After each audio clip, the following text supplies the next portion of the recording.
Dog days of summer. This week on Aurora Around America, hiking 11 miles, swimming in rapids, and a bear in the campground. What do you want to know?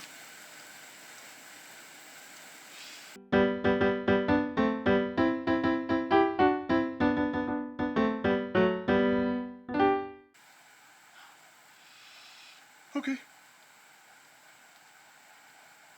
Yeah. All right. Are we ready? You know, if you watch someone yawn, it makes a yawn, and that's probably why you yawned. Probably. All right, we're awake. We're back. Okay. All right, so this week we did some hiking. I think we'll start there. So we hiked two trails. The first one was the Rhododendron Trail. And how long was that? 7 miles. 7 miles. Well, it was 6. 6 miles on the trail. 6 miles and on the then trail. 2 miles. And 2 miles on a road. And the road was the toughest part. The hike, the trail dumped out to a river, and the river was gorgeous. It was part of the Pigeon Forge, and it was two rivers kind of coming together, and the area was just incredible. And But only that part where it spills out onto the road. And then when you follow it, it starts to dry up. yeah, so unfortunately the really nice river goes back into the forest. You walk on a road, and unfortunately, Not great, the road. no, the road is not great. And we will end up reviewing this hike at some point, but I would say if there was some way you could leave a bike, maybe chain it to a tree, and then go drive back to the beginning of this hike, do the hike, and then take the bike, go back and get your car, and then go back and pick everybody up. That would be the best way to go about it, because there's beautiful swimming, Yeah. and the rapids were gorgeous. It was really cool.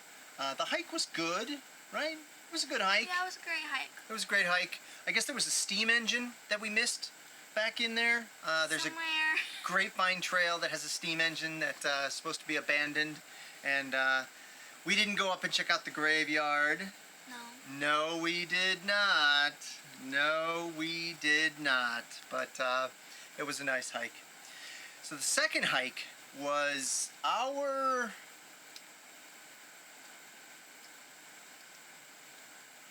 I don't want to say Waterloo. It wasn't Waterloo. It wasn't at Waterloo. We did have to stop and go back. Yeah, so we, about 6 months ago, started the hike, and we started it too late, and it got dark. It was getting dark earlier and earlier at that point in the year. We started the hike at 4 or 5 o'clock. It was pretty late, and Yeah. you need a solid 3 hours to get that one done.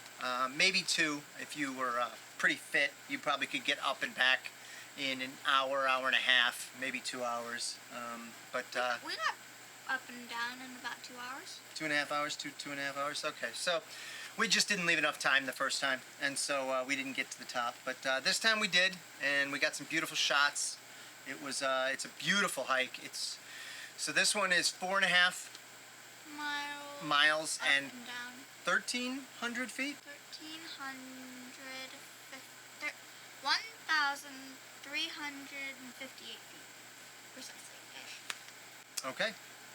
So, and unfortunately, the end of the trail is off limits. The fires in 2016 in the Smokies damaged the trees and the forest, and they're trying to allow it to rebuild and come back. So hopefully in a later year, you will be able to hike it. yep. So that's it. So those 2 hikes were great. Yeah. Yeah, it was enjoyable week. We got our activity in, and we'll probably do more hiking this weekend. We were talking about maybe going back to the Arts and Crafts Trail, which was really beautiful. We touched on that a little bit this week, and we'll go back That one's like 8 miles, isn't it? Well, it's not a hike though. It's just you drive place to place and check out all the Okay. all the different crafts and leathers and quilting and honey and just lots of different shops. So we'll see. We might do that this weekend, and if we can get that done in a day, we'll do it. Because remember, this will probably be a shopping weekend because we still need jam, honey, stuff like that. And then Nina wants to go to the mall. And Nina wants to go to the mall. So that's our life this week. When we got back from the Rhododendron trail, there was this river, and we decided to go up to a place you could just park and go and swim in the river. And that was really fun. You could swim up, you could kind of hang on to the rocks by the rapids and slowly get up to a big rock where you'd have to cross the rapids. It's safe, but it's really hard because you have to keep swimming and it's just pushing you. But you know, if you don't get it, there's a rock you can hold on to. Or you get pushed down the... Or you get pushed down the river. And then you have to swim all the way back, right? Yeah. Maybe 50 yards or 75 yards. And yeah, so they had a lot of fun though. The river was cold? The river was cold, but you got used to it. Okay. And it was clean, right? Yes, it was clean. Yeah. Very clean. I heard you drank some river? I accidentally swallowed some. But it was fun. Yeah, so that was nice. You know, it was an area that the locals had recommended, an area called Greenbriar, and the river was gorgeous. We got some amazing pictures, and the kids had a lot of fun. And it was great to put our feet in the river after the rhododendron hike and getting beat up on that 2-mile walk down the gravel road. So, yeah, it was really nice. We highly recommend that area. We'll do again a review of that and get that up on the website hopefully in a couple weeks. And hopefully we'll go back to it. And hopefully we'll go back to it. Yeah, really enjoyable. All right. So next, we got a new tool. Dad's new toy. Dad's new toy. Or one of Dad's new toys. One of Dad's new toys. So it's a GoPro 8. And this is just the most amazing little camera. It is extremely versatile. It is waterproof up to 33 feet underwater, and you can attach all kinds of gizmos and gadgets, and it just is it's a pretty cool tool. So you actually filmed some of the rhododendron hike with it. I did, yeah. So as you start seeing our hikes from this point, we're going to be using the GoPro to get some of those amazing shots that GoPros do. We're really excited about this new tool. Hopefully it's going to up our game a bit. But what we did was we stuck it to this little bobber, and this thing will float. And I gave it to my daughter and threw the two of them into a pool. You want to put up the video so they can see what that turned out like? After rolling. Very good. So what else did we do this week? I wrote a lot of letters. Here's more about it.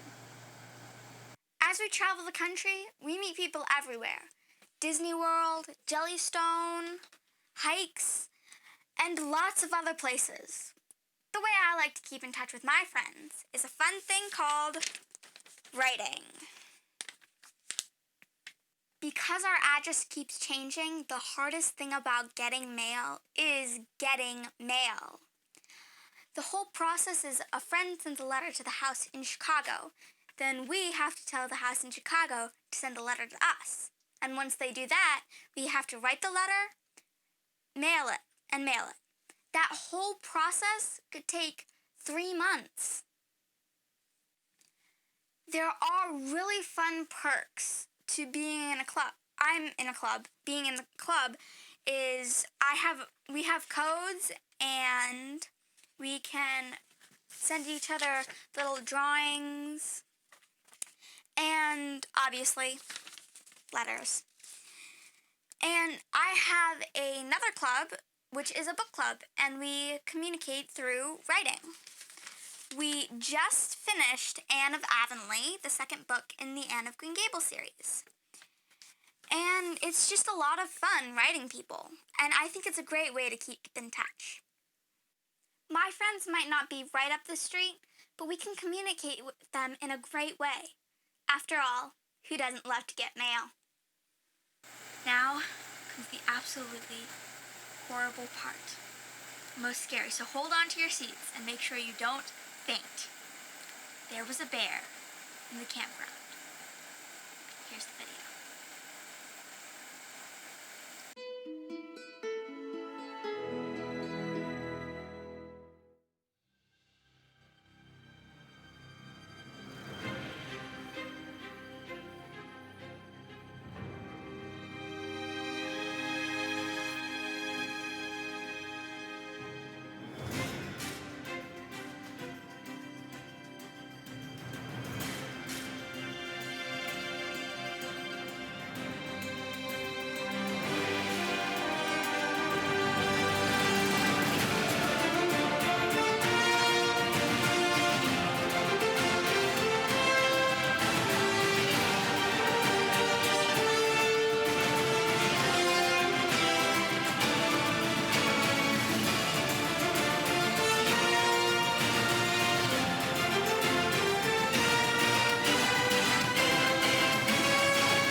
We hope you enjoyed this episode of Aurora Around America.